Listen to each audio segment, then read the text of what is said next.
10 Min con Jesús, sacerdotes.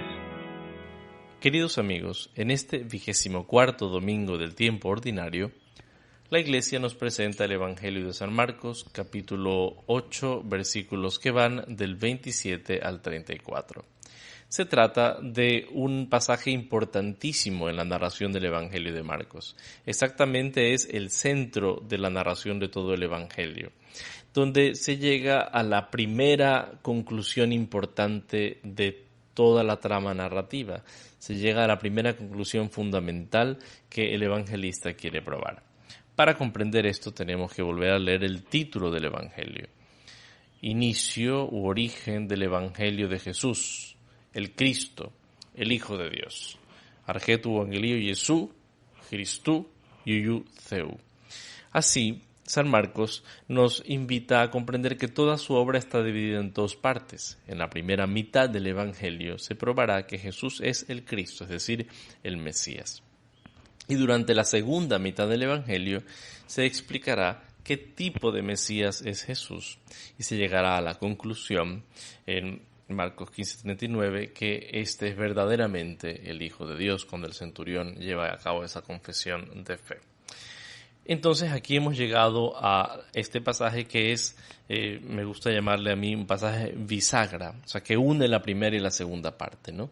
Porque se llega a la conclusión fundamental por parte de Pedro, tú eres el Cristo, pero se inicia a explicar qué tipo de Cristo, qué tipo de Mesías es el Señor. Bueno, vamos entonces ahora a tratar de desmenuzar, digamos así, los versículos. Sale Jesús hacia las aldeas de Cesarea de Filipo, hacia los pueblos de Cesarea de Filipo. Y en el camino, recordemos esta importancia del camino del Evangelio de Marcos, es un lugar en el que se va conociendo a Jesús.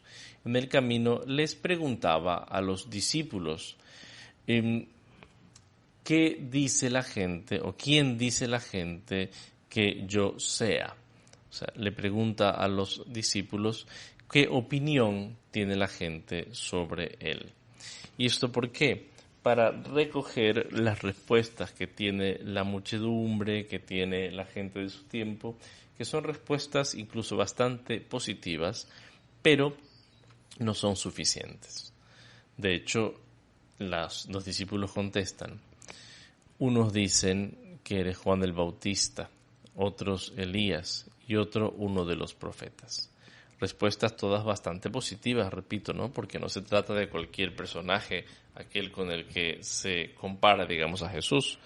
Se lo equipara a Juan Bautista, un profeta importantísimo, Elías, el profeta más importante probablemente del Antiguo Testamento, o algún otro profeta fundamental. Y entonces Jesús hace la pregunta, que es una pregunta que nunca pasa de moda, por así decir, y que debemos responder todos, pero se la hace a los discípulos. Y les preguntaba a ellos, ¿y ustedes, quién dicen que soy yo? ¿Quién dicen que soy yo? Aquí Pedro toma la palabra inmediatamente y le dice, tú eres el Cristo, su o Christos. Recordemos que Cristo es un nombre, un sustantivo que viene derivado del verbo crio, que significa ungir. Entonces tú eres el ungido. Cristo es la manera de decirlo en griego, Mesías es la manera de decirlo en hebreo. Entonces, es un momento fundamental. Hasta ahora los apóstoles no han llegado a esta conclusión tan importante. Los discípulos no han llegado a comprender esta cosa tan grande. Tú eres el Cristo, tú eres el Mesías.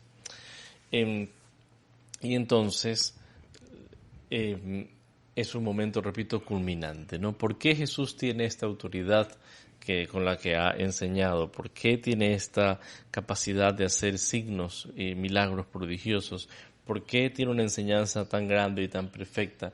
Porque es ni más ni menos que el Mesías. ¿Y qué significa para aquellos que están proclamando esto que Jesús es el Mesías? Bueno, significa que es aquel esperado por Israel, aquel que el pueblo de Israel ha esperado con tanta emoción, con tanta ilusión. ¿Y esperado para qué? Para que pueda ser aquel que va a liberar al pueblo, que va a traer una nueva era mesiánica. Es decir, el pueblo de Israel, que había sido elegido por Dios para ser el pueblo de su propiedad y que debía vivir constantemente en paz en la tierra prometida, había perdido todos estos dones. Había perdido su tierra prometida, había perdido su paz, había perdido esa independencia y hegemonía de la que gozaba en los mejores tiempos de los reyes. Ahora podía vivir nuevamente en su tierra, pero el precio que debía pagar era extremadamente alto. Estaba sometido a los romanos en este momento, pero antes de los romanos a los griegos, y entonces constantemente estaba viviendo una situación de opresión y no podía brillar como aquel pueblo que estaba, según su propia identidad y entendimiento, llamado a brillar.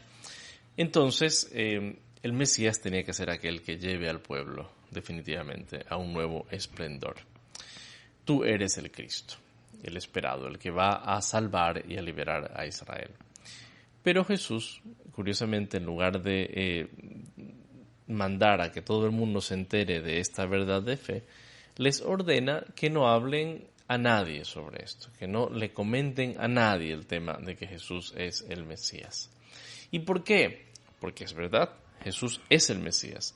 Al decir no le digan a nadie, Jesús acepta esta designación de Pedro.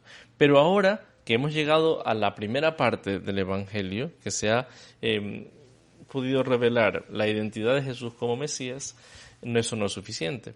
Jesús tiene que empezar a enseñarles a los discípulos y ellos deben aprender qué tipo de Mesías es Jesús. Y comenzó a enseñarles. O sea, por eso, digamos, la primera parte del Evangelio llega hasta el versículo 30 y en el versículo 31 comienza la segunda parte del Evangelio, que es parte de este mismo pasaje. Y comenzó a enseñarles. Se trata de una enseñanza. Erxatodidaske, se trata de una didaje, de una enseñanza de Jesús. Les va a enseñar. Por eso en estos momentos el Señor se preocupa más de estar a solas con los discípulos que de estar con todos los demás. Comienza a enseñar a ellos. ¿Qué les comienza a enseñar?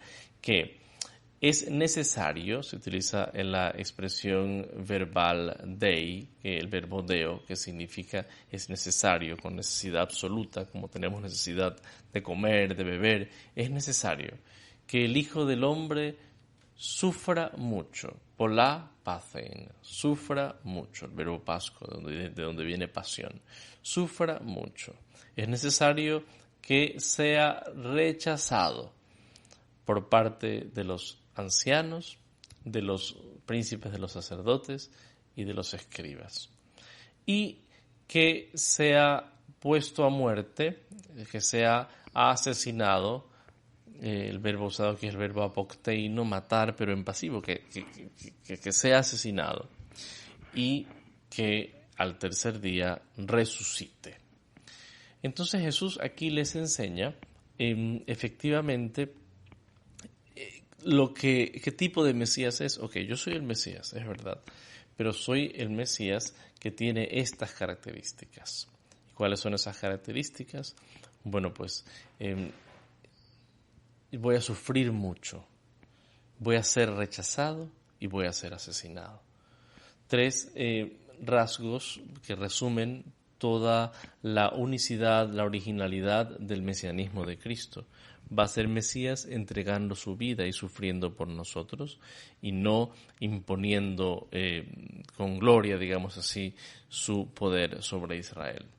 Entonces, esto es algo completamente nuevo, nunca antes he escuchado. El Mesías era aquel que tenía que llegar por la puerta del Mesías en Jerusalén con un ejército celestial, digamos ya dispuesto a poner un orden radical y absoluto, orden en el cual por supuesto Israel era el centro de todas las naciones.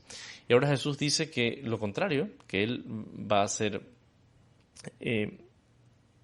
atacado, que va a sufrir y que va a morir. Y no solamente lo dice, sino que el versículo 32 nos especifica y hablaba de esto con valentía. Kaiparresía ton logon en la ley. Y decía esta palabra con valentía.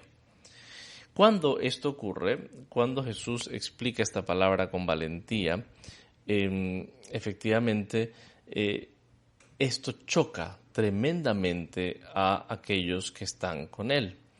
De hecho, es interesante porque Jesús da su enseñanza sobre quién es el Mesías, explica las cosas con claridad y luego dice el Evangelio que llevándolo aparte, Pedro comenzó a reprenderlo. Erxato epitiman auto, lo empieza a epitimao, a reprender, lo reta. Pedro llama aparte a Jesús y lo reta. No se nos dice las palabras concretas en el Evangelio de Marcos, no se nos dicen las palabras concretas que Pedro le dice a Jesús. El Evangelio de Mateo nos dice, no te puede suceder eso, Señor. Pero aquí no se nos cuentan, pero se entiende que el contenido es ese. Pedro lo reta a Jesús, lo reprende, le llama la atención por ser tan imprudente, por decir que va a morir, que eso es algo imposible. Pedro no le entra en la cabeza, entonces reprende. Y la respuesta de Jesús es espectacular. Pero él, Jesús, se volvió, se gira. Como Pedro lo ha llamado aparte, y le ha dicho aparte a Jesús esto, Jesús se gira y mirando a los discípulos, reprende a Pedro. Si Pedro quiso reprender a Jesús, ahora es Jesús quien reprende, de nuevamente el verbo epitimao, a Pedro y le dice, «Iupage opisomu, Satana». Ándate detrás de mí, Satanás, porque no piensas como Dios, sino como los hombres. Normalmente nosotros traducimos esto como va de retro, Satana, ¿no? Va de retro, Satana, porque no piensas como Dios, sino como los hombres. Pero aquí es bien interesante comprender el verdadero significado de esta expresión, porque opisomu, Satanás, detrás de mí. Para entender esto tenemos que ir a Marcos 1:17, a la llamada de los primeros discípulos. Cuando Jesús llama a Simón y a Andrés, les dice, «Deute opisomu», vengan detrás de mí, yo los haré llegar a ser pescadores de hombres. ¿Qué está haciendo en este momento Pedro cuando lo reta Jesús? En lugar de estar detrás de Jesús como discípulo, se ha puesto delante. Y delante de Jesús le está diciendo Jesús lo que tiene que hacer. Tú no puedes ser Mesías de esa manera. Te voy a enseñar que tienes que ser Mesías de una forma diferente. Ven que te explico. Y Jesús lo reprende. No, tú atrás de mí. Porque si no te conviertes en Satanás, en aquel que quiere enseñarme a mí el camino, que es precisamente lo que ocurre en las tentaciones de Jesús, y lo recordamos.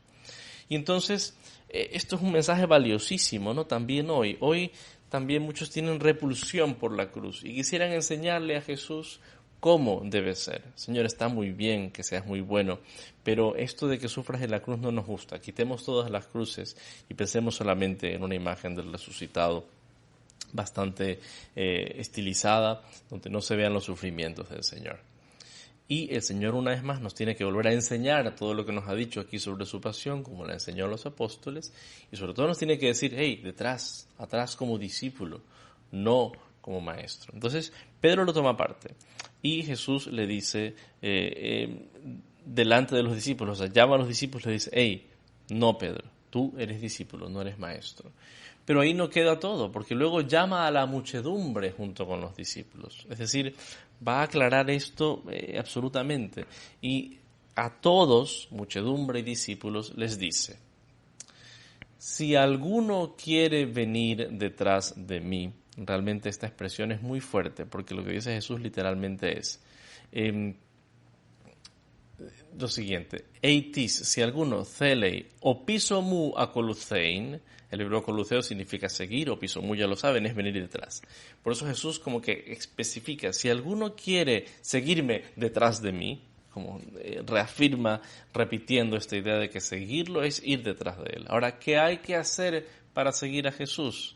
Que se niegue a sí mismo. El verbo usado es el verbo aparneomai, significa negar, que se niegue a sí mismo, que tome su cruz y entonces me siga. Es decir, seguir a Jesús no tiene nada que ver, tiene poquísimo que ver, no tiene ninguna relación con hacer aquello que yo quiero, aquello que a mí me gusta, con, digamos, poner yo el camino de la fe. Significa negarme a mí mismo, que es el primer impulso de darme gusto, de vivir para mí. y tomar la cruz, llevar aquellas dificultades de cada día, llevar mi vida como servicio, como entrega y no como servirme, y entonces, solo entonces puedo seguir a Jesús. Qué importante que es comprender esto, nunca deja de ser actual. Siempre tendremos nuestro yo que nos invita a querer construirnos nuestro propio evangelio, según nuestra comodidad, según nuestra imagen. Y tenemos que volver una vez más a Cristo. Él es la fuerza verdadera de nuestro corazón. Que Dios los bendiga.